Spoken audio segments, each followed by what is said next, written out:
Fils et du Saint-Esprit. Seigneur, envoie ton esprit et tout sera créé et tu renouvelleras la face de la terre. Évangile de Jésus-Christ selon saint Matthieu. En ce temps-là, Jésus disait à ses disciples, « Quel est votre avis? Si un homme possède 100 brebis et que l'une d'entre elles s'égare, ne va-t-il pas laisser les 99 autres dans la montagne pour partir à la recherche de la brebis égarée?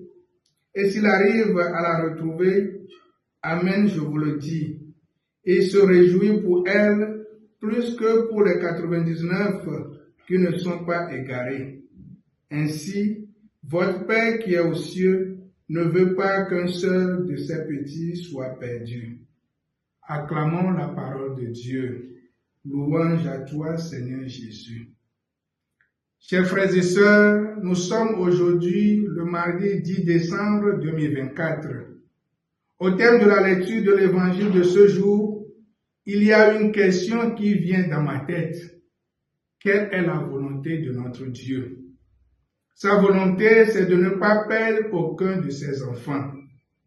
Étant donné que nous sommes tous des enfants de Dieu, il ne veut pas la perte d'aucun d'entre nous.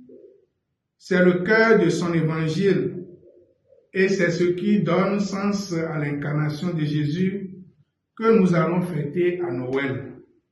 Jésus n'aura de cesse de parcourir les villes et les villages pour rejoindre les cœurs en leur révélant l'amour qu'il porte pour eux.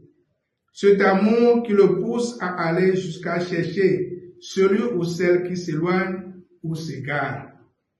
Plutôt de le laisser à lui-même ou de le condamner ou de l'enfermer dans son péché. Il va le chercher et là est le mouvement de Dieu. Ce mouvement qui donne sens à l'incarnation de Jésus afin de faire chemin avec nous. C'est le Christ qui trouve le regard de Zachée dans un ombre. Il croise la route de la Samaritaine, seul au bord d'un puits. Il se met aux côtés de la femme pécheresse, prête à être lapidée. Oui, bien-aimé de Dieu, Dieu se réjouit d'un cœur qui retrouve le chemin de l'amour. Revenez à moi de tout votre cœur, car je suis un Dieu de tendresse. Avec Jésus, le temps de pardon est toujours présent. L'amour de Dieu est toujours personnel. Le Seigneur lui-même nous aide à avoir ce cœur d'amour envers nos frères et sœurs. Amen. Loué soit Jésus-Christ à jamais.